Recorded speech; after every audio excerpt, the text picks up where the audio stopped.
Will Selva, he's out in the newsroom in LA. What was your favorite moment of our show in 2017? Ooh. Such a tough question. Wow, talk about coming with a loaded question. I would have to say you eating the avocado raw. That's memorable. It was. Really? Yeah. That makes me so happy that I was involved in your favorite memory of the year. Great. Not when you were. Yes, you made an impression on me. Not when you were in New York City with Latavius Murray, developing the best bromance of all times. That was good, but I think you eating the raw avocado, I think that beats it up. You weren't ready for it. I get it. Will, what's going on around the league? Lots. Thank you, Kay. Appreciate that. The Steelers have already locked up the AFC North. They had a first-round bye, but they can also still secure home field advantage throughout the playoffs with the win over the Browns and a Patriots loss to the Jets. But it sounds like they will have to do it without the services of Ben Roethlisberger and Le'Veon Bell. Right tackle Marcus Gilbert revealing to the Pittsburgh Tribune Review Thursday that both Roethlisberger and Bell are resting up and won't play Sunday.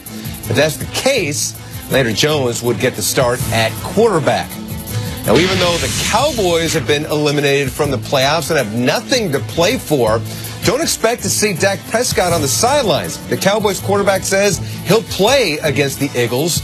Prescott adding, quotes, "I'll be damned if I'll finish the season with that performance last week. It's important to me. I hope it's important to my teammates, this organization." Jets fans may get a glimpse of quarterback Christian Hackenberg on Sunday. Release the Hacken. When asked if Hackenberg would play, head coach Todd Bowles said, quotes, "We'll see how the game goes." The reason for optimism for Jets fans is first time Bowles hasn't completely rejected the idea of the former second-round pick getting playing time. And Jaguars may have a true sellout for the playoffs. The team announcing they are opening up an additional 3,500 seats by removing the sponsored tarps that cover certain sections in the stadium. The Jags saying in a statement that the demand for tickets over the last 48 hours has exceeded expectations. So take off those tarps and let the good folks sit in those seats and cheer on their Jags. It's amazing cheering on their Jags. We're about to talk to a Titan, though, so Will Selva will check in with you a little bit later. Who's joining us right now is a friend of the show, one of these standout leaders on the Titans defense. He's having a career season, and earlier this month it was announced that he is the Titans nominee for Walter Payton Man of the Year. It is my pleasure to reintroduce, coming to us live right now from Nashville, Tennessee, linebacker Wesley Woodyard. Yo! What's up, Wesley? Good morning. Good morning. Let's how y'all doing this You're morning? hearing that they're selling out this game in Jacksonville. It's a big game for you. The Titans, you guys are in control. Personally, what is your mindset going into this one? Hey man, must win, playoff atmosphere, be at home. Since we fumbled the ball, you know, this will be our playoff game, man, here at home. So we're excited to have this opportunity and be able to control our destiny. And you know, why not win this game versus a division opponent in Jacksonville? All right, Wes, with high expectations for this squad this year and some ups and downs and inconsistencies, there's been some speculation about Coach Mularkey's job security after the season. What has been your experience playing for Coach Mularkey? Oh man, I can say, Coach, man, he changed the mentality about football around here. You know, now we know we have a chance to win. Now we can get on the field, we can be physical, and you know that's the thing that he took over from day one, and he's had that grasp and that love about the team, man, and he just brings everybody together. So it's good to have a coach like that you can play for. On the show. We love watching you play on Sundays, but we also love the work you do off the field. And one of the reasons we have you on is because you are a nominee for the Walter Payton Man of the Year Award. You were recognized for your work with the 16 Ways Foundation, a charity you founded with your cousin Derek Kelly back in 2010. Please tell us about the foundation and the work you do with the kids so everyone at home across the country, not just in Nashville, knows what kind of stuff you're up to. Oh, man, we do a lot of work from Lexington, Kentucky to back in Georgia, Detroit, which we're in Denver, Colorado. But we just work with our kids. And, you know, we used to say at-risk kids. But in today's world, we feel like all our kids are at risk, man. So we just try to motivate our children and let them know that there's somebody out there that believes in them and that wants them to be successful. And with my platform, being a professional athlete, it's a good way for me to get in front of kids and just show them, hey, you know, I've had a similar background. And, you know, to me, if I didn't have anybody pushing me along the way, I wouldn't have been able to make it and be successful in life. So that's something that me and my co-founder, we're always doing every day, you know, trying to mentor people and trying to change kids' lives. Wes, I look at everything you've done as a football player. I mean, you did your thing in the SEC. You crafted this great career as an undrafted player. Aside from that, though, what would it mean if you were chosen as the 2017 Walter Payton Man of the Year as a man?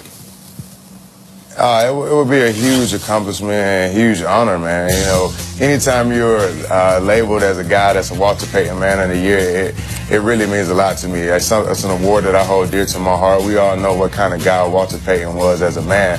But to me, the most thing that really stands out to me, it's a competition in the community. You know, I think guys like Jarrell Casey, Delaney Walker, we all compete to try to make our community better, and I think that's something that's going to change this world. Now, as part of the nomination, you were able to receive 2 Super Bowl tickets and give those away. You decided to give those to a Titans employee, Casey Curtis. Tell us a little bit more why you gave this great gift to Mr. Curtis. Casey, he's been working in housekeeping for 10 years with the Titans, and when I tell you, man, it's a lot of people that, you know, you come across on a day-to-day basis in the building that, you know, always has a smile, always has something positive to say. And as a football player, you know, you have wins and losses, and throughout those wins and losses, sometimes you have up and down feelings and emotions. But Casey comes every day to work and with that big smile, and he never changes, man. So it's good to see a guy that works as hard as he does. And, you know, it was just a great opportunity to honor him. And he's a guy, like we said, man, we love seeing him every day with that huge smile, you know, motivating us. That's great. I remember the last time you were on, we asked you about Derrick Henry, and your eyes went like that, and we all laughed. It was this great reaction about how big and how strong he is. With DeMarco a little banged up, Derrick Henry's going to have to carry the load this weekend. How's the big dude look in practice this week? Man, it's good to see D-Hen, man, just motivating-wise, man. Like I said, anybody doesn't want to tackle him in that late fourth quarter. So now he's going to get the rock a little bit more, and I think he's taking advantage of it. Yesterday, he did really good in our run fits. Coach Malarkey put the pass back on us this week, so he looked really good, and I'm just going to be excited, man. Anytime we get a chance to be able to run the football and control the game clock, D-Hen's going to be our man. Wesley, I'm going to get down to nuts and bolts here. It's winning in for you guys, and it's been 3 losses in a row, and I know you're living it every single day. On Sunday, 12 o'clock, you're in the locker room before coming out for kickoff. Who is the one leading that team? Who is the coach? Hey, is it you? Is it Jarrell Casey? Is it Coach Mike Malarkey? Who is getting these guys fired up? Because you know what, Wesley Woodyard? The Titans need to go to the playoffs, and they need to win this game. Give it to me. Give me the pep talk right now. Hey, I'm telling you, it's nothing else need to be said, man. All our guys are ready to go, man. It's going to be me, Casey, man. We're going to be leading the charge. That's something that we live for every day. And big-time players make big-time plays in big-time games. Okay. So this is a huge game for us, so we're going to step up and lead our team. Okay. Let's go. Let's Dukes up. I feel you, baby. You got me I'm out there jumping around. Hey, if I wasn't so old, I'd be out there running around with you, man.